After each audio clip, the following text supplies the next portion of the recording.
came back with.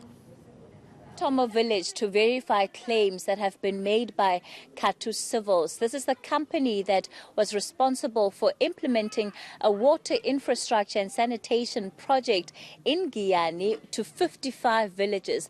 They've already received over 2 billion rand of that money for this project. But according to the Water Affairs Department, that's what was in the budget vote, the department has already spent 3.5 billion rand on this project.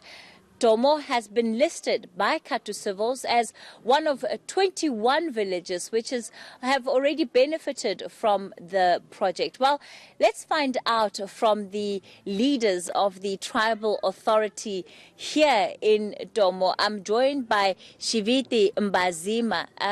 Ntate Shiviti, have you received water? Khato Civil says that your village is a beneficiary of this water project and that you have access to water. Have you received water from them? No, we didn't receive water from Khato. The main water which we are getting here is from the former Gazankulu government. Like, you can see that the pipe has been laid out just outside the villages that are leading to the reservoirs. No water has been laid to the residential areas by Khato here.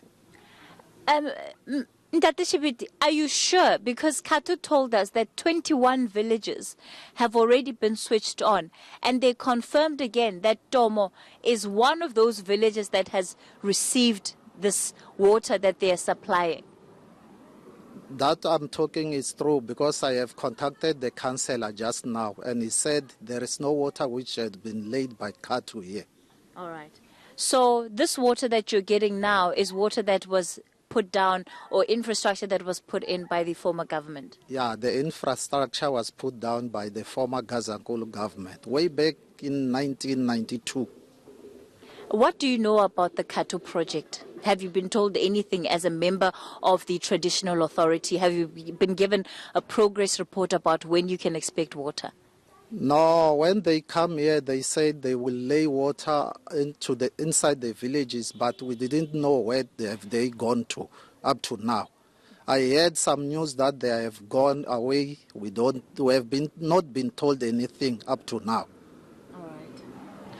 All right. Well, that's at least the word from Ntate Shibiti Mbazima. He is the admin officer here at the Traditional Council, and certainly by the looks of it, everywhere else in the village, the water that they're using here was by no means laid down by Khato. They've had this water, as you heard there, from about 1992.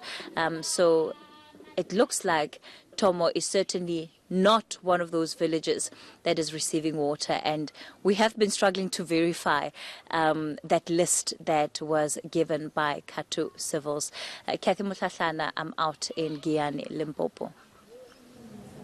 Well, Cathy Mohlahlana, my co-anchor a little earlier on there speaking to some of the residents. Well, she is still there and joins me now. Hopefully, she managed to get some answers from the local authority as well. Cathy, what is the municipality saying is the state of affairs from, I suppose, their vantage point, because seemingly everyone says what obviously they believe is the truth from their own standpoint?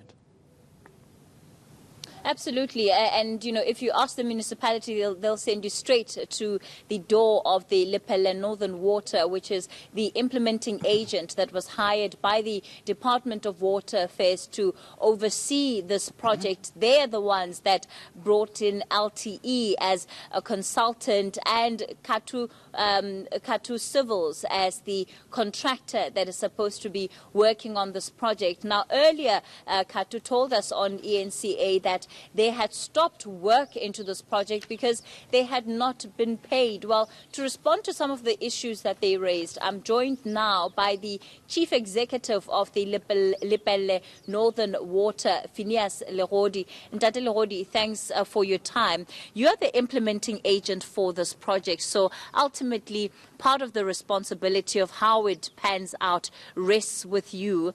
Today, Khato told us 21 villages had been switched on, as they put it to my colleague Michelle, but we went to some of those villages that they said were switched on, and nothing of that nature has happened. Why do you think they said that? Okay, thanks a lot, ma'am. I wouldn't understand the context by Khato, but this is what is happening on the ground. We are implementing this project as a bulk on phase 1. So what could Khato be implying when they say 21 villages are switched on? They simply means the pipeline from the source to the reservoirs, which is meant to serve 21 villages, is connected. But for the water to go straight into the communities now, the yard stand pipes, you need phase 2, which is the reticulation pipelines or reticulation network. So when they talk about the fact that 95% of this project is complete, they're in fact saying that only phase 1, 95% of phase 1 is complete. Absolutely, which is focusing on the bulk. You still have got to have phase 2, which focuses on reticulation, taking the water from the reservoirs straight to the yard stand pipes. How much is phase 2 of this project going to cost? Our tentative determination, which may change if we are to start this project very late, is that we need no less than 4 billion to do reticulation in the all 55 villages that are the focus of the intervention. So that will be 4 billion odd, which probably may increase. And so overall, you're looking at a project that could ultimately cost how much in total with the phase 1 and phase 2? Overall, it could be in the region of 7 billion. 7 billion rand on this project. Yes. Are you satisfied with the amount of work that has been done so far on this project? Yes, so far we are satisfied with the bulk work that has been done so far. We are only worried about the delays because. And I was about to say, can you say that honestly, though, when there have been these delays that have been experienced, and the bulk of them also centering around payments, which Khato also leaves at your door, they say that you have not been paying them as the contractor, and therefore they've now up and left. We've gone past a few of their plants which look like they've been abandoned. Our dissatisfaction, members have already indicated, is in relation to the delays. You would understand, as we have already indicated, we are implementing this project as an agent on behalf of the department, which is the project owner and sponsor. So the delays are not within the confines or the purview of our responsibility, but that of the department. So you're saying that the department is the one that has not been paying you the money for you to distribute among the contractors that you've brought on board? There could never be a better way to put it. And what action have you taken in terms of getting the department to give you that money? We've raised the matter with the DG and all the senior management of the department. I know they are seized with it, but they are yet to return to us. This project was supposed to be implemented as an emergency intervention. It's 4 years in. Clearly, it's no longer as urgent as it was in 2014 when it was implemented. And by the sounds of it, how much longer is it going to take for residents of Giyani to have the water that they so desperately need? You don't determine the emergency looking at the pace at which the project is taking. You determine the emergency looking at the pressing need. The work that we have done now, working around the community, seeing some of them still suffering in relation to water access and related services, still makes it an emergency.